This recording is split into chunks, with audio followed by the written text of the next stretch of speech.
The countdown voice had reached a tone it probably reserved for weddings and funerals, which felt rude under the circumstances.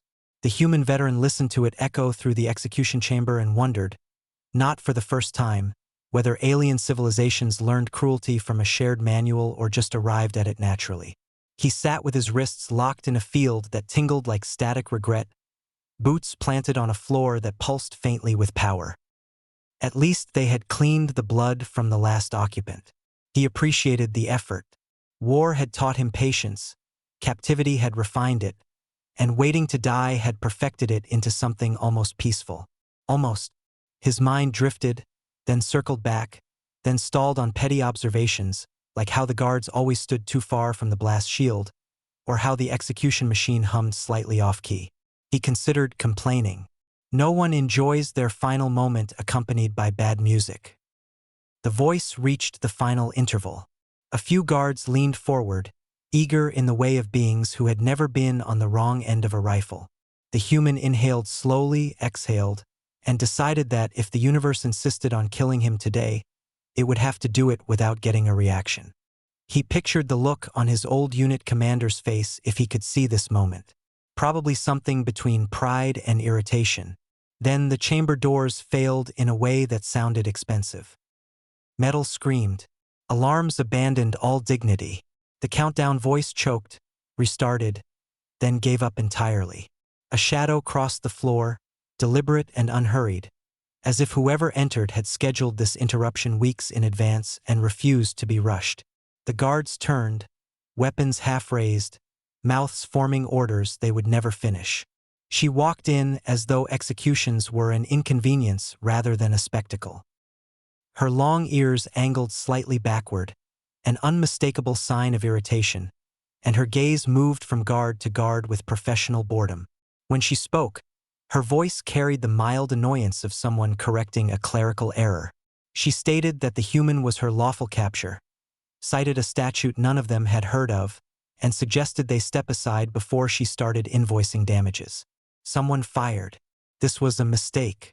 The next few seconds unfolded with ruthless efficiency. Energy bolts missed her by margins that suggested either extraordinary skill or deeply offended luck. The human watched from his chair as the field around his wrists dropped, apparently an oversight corrected by a device she tossed without looking. He stood on legs that protested the idea and followed because standing still had proven historically unwise. They moved through corridors that seemed to rearrange themselves out of spite. She led, he stumbled after, and somewhere behind them the prison remembered it was supposed to be dangerous. He asked if rescues usually involved this much noise. She replied that she'd requested a quieter extraction and been ignored. He laughed once, surprised the sound still worked. As they reached a hangar that smelled like fuel and bad decisions, he finally asked why. She paused long enough to look at him, ears lifting slightly, eyes sharp and unreadable. She said debts mattered, even when the galaxy forgot them. Then she shoved him into a ship that powered up like it had been waiting for this moment its entire life. The prison shrank behind them, alarms fading into distance. The human sank into a seat that did not care about his comfort and felt something unfamiliar settle into his chest. It wasn't hope. It was closer to curiosity, edged with disbelief and a thin, dangerous line of amusement. Apparently, he thought, dying had been rescheduled. The ship lurched into motion with the enthusiasm of something that hated being stationary. The human gripped the edge of his seat and decided that gravity, wherever it came from, had a personal grudge. The alien woman moved through the cockpit with practiced ease, fingers dancing across interfaces that responded with tones suspiciously close to size. Somewhere behind them, something exploded, which he took as confirmation that the prison had noticed their absence. He cleared his throat. "So," he said, because silence felt dangerous, "is this the part where you tell me I'm technically cargo?" She didn't look at him. "No. This is the part where you don't touch anything and don't ask questions that begin with so. That eliminates most of my personality." Her long ears twitched, just a little. He decided that was either irritation or amusement and chose the option that made survival feel more likely. The ship slammed into a jump corridor that folded space like it owed money. The human felt his stomach attempt to defect. He focused on breathing and on not embarrassing himself in front of the person who had just murdered half a prison for him. When the stars rearranged themselves into something less aggressive, he risked another glance around. The ship's systems hummed with barely contained hostility, and a display flashed warnings in 3 languages, none of which seemed optimistic. "We're being tracked," she said calmly, as though announcing mild weather. "Of course we are," he replied. "It would be rude not to be." She shot him a look then, brief and sharp. "You joke a lot for someone who was scheduled to die. I've found it keeps the universe uncomfortable." She considered that, then adjusted their course through a cluster of debris that tried very hard to become a collision. The ship responded with a shudder and what might have been a complaint. He wondered if it was sentient. He decided not to ask. They dropped out of the corridor near a trade lane that pretended to be lawful. Signals flared around them, automated challenges and opportunistic scans. She ignored most of them. One persistent hail finally earned a response when she threatened legal action and bodily harm in the same sentence. The channel went quiet. He leaned back as much as the restraints allowed. "You're very good at this." "I'm still alive," she said. "That's not the same thing." Behind them, a hunter drone slipped from concealment, weapons charging with all the subtlety of a drunk firing squad. The ship rolled, engines screaming, and the human laughed despite himself. "You know," he said, "this is already an improvement over the chair." She fired a countermeasure that unfolded into a cloud of false signatures and bad intentions. The drone fired, hit nothing important, and then ceased to exist. The silence afterward felt earned. They drifted for a moment. The human felt the tension settle, not gone but manageable, like an old injury. He studied her reflection in a panel, the way she watched space as though it might lie to her. "You still haven't told me why," she exhaled slowly. "Because explanations invite arguments. I'm very weak right now. You could win." Her ears angled forward this time and she sighed. "You saved someone once. A long time ago.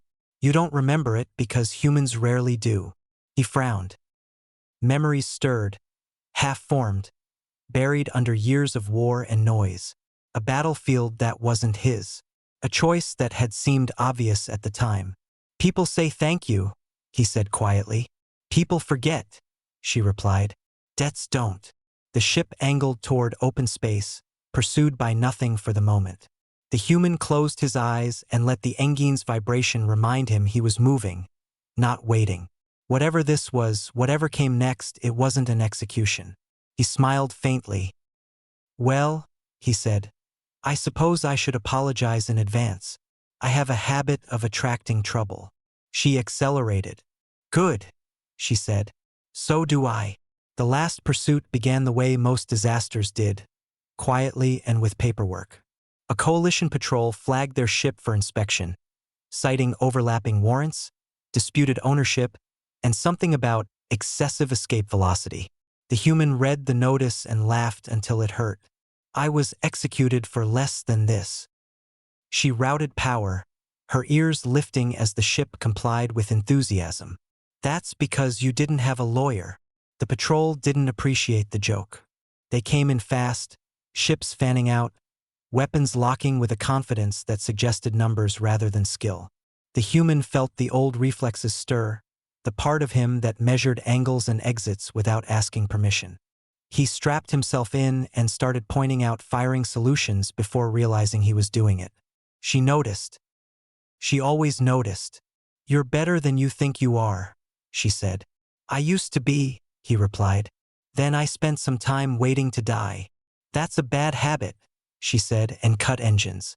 The sudden stillness confused the patrol long enough for her to trigger the device hidden behind 3 layers of illegal modifications. Space bent, not violently, but decisively, folding around them like a door closing. When reality settled again, they were alone, adrift near a dead relay station that had once served a war no one liked to remember. He recognized it. The memory clicked into place with uncomfortable clarity. A burning sky, An evacuation corridor. A frightened, non-human pinned under debris while everyone else ran. He saw himself again, younger and angrier, stopping because stopping had felt necessary. He swallowed. "That was you," he said. She nodded once. "You carried me 3 kilometers while being shot at. Then you went back." "For the others," he said automatically. "For everyone," she corrected. Silence stretched, but it wasn't heavy anymore. The debt, spoken at last, seemed smaller than the distance it had traveled. She transferred the final legal claim to his terminal, voiding it with a gesture. "We're even." He considered that, then shook his head. "No," he said. "We're done." They parted near a neutral station where no one asked questions worth answering. He expected a goodbye speech. She gave him a data chip and a look that suggested speeches were inefficient. "There's work," she said. "If you want it. Not for me. With me." He smiled, surprised at how easy it felt. "I'm terrible at following orders." "Good," she said. "So am I." As they docked, he realized something had shifted. The galaxy hadn't softened, and neither had he, but the weight he carried felt distributed now, shared across memory and motion. He wasn't waiting anymore. He was moving, choosing, occasionally joking at the universe's expense. He stepped onto the station and glanced back once. Her ears flicked in acknowledgement. No ceremony, no execution, just the quiet certainty that survival, when chosen, could become something like purpose. He walked forward, alive, and for the first time in a long while that felt like enough.